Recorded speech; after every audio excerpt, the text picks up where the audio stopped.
After the name of St. Patrick of Ireland was added to the list of saints or the ecclesiastical calendar of the Russian Orthodox Church, a number of people here in Russia and in other places started to ask with a feeling of surprise, is that true that less than 10 centuries ago the west of Europe was an Orthodox land?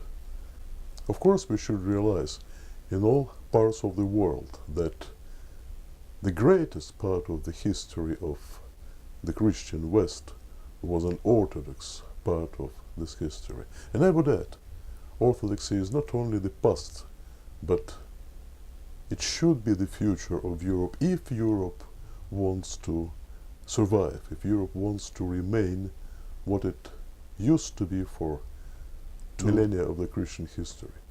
The Christian heritage, the eternal truth, the values which are good not because of that they are old, but because they are eternal.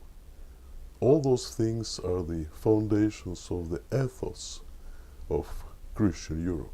And the heritage of both the Western and the Eastern Christian thought, the heritage of saints, of martyrs, of Christ himself speaking through his church, all this heritage remains the only foundation of European well-being, the internal peace and relative wisdom of European societies. Not the revolutions of the last several centuries, not the so-called pseudo-enlightenment, not the ideas of the so-called modernity, but the Christian foundations of the society still keep Europe together, still allow it to be actively present in international events and the intellectual world debate. Unfortunately, the communities in the West which call themselves Christian very often betray the inner true Christian intuitions of their peoples. Very often these communities, with all their popes, bishops, priests and pastors, just follow the written or unwritten orders of the world elites controlling economy, especially the financial sector, mass media, culture, and some very noisy groups in the so-called public opinion which tend to criticize and blame any religion, especially Christianity, and any traditionalist organization, especially churches and Christian communities, for all the possible and impossible sins. Nowadays, a number of communities which still call themselves Christian betray the essence of the gospel, betray Christ himself, betray the foundations of the ethical teaching of the Christian Church.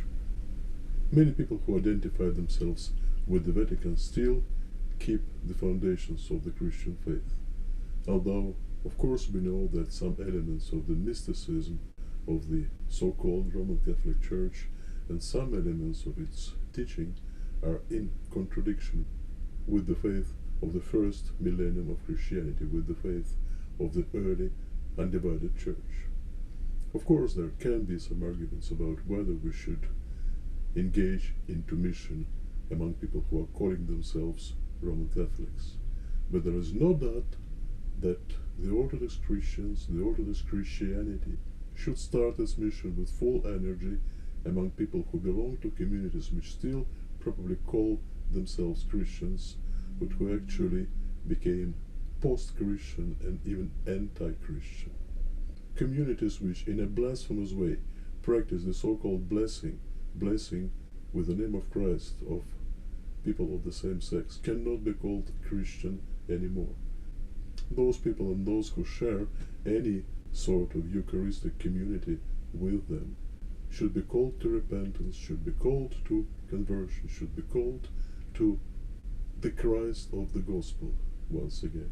It's not only the right but the sacred obligation of Orthodox Christians to preach the truth of Jesus Christ among these people. And when we talk to the leaders of their communities, and probably also to the leaders of the so-called Roman Catholic community, we should think more about eternal salvation of people, about their ability to enter the kingdom of God. We should speak about that, not about diplomacy and division of territories. in the world where the information flow and teaching flow is universal, we should use the new forms of spreading the true gospel among those who see the lies of post-Christian or even anti-Christian communities which still pretend to be the local churches in some places. Not diplomacy, but the truth. Not division of spheres of influence, but the real care about the eternal fate of people. This should be the approach of the Orthodox churches to the question of mission in the West. The Orthodox Christianity is not a purely spiritual phenomenon existing somewhere in the deserts or in the forests. Many people would like Orthodox Christians to disappear from the public arena, but still the Orthodox Church, the Orthodox philosophy has a great tradition of thinking and speaking about the problems of the everyday life of people, political, economic, social and other issues.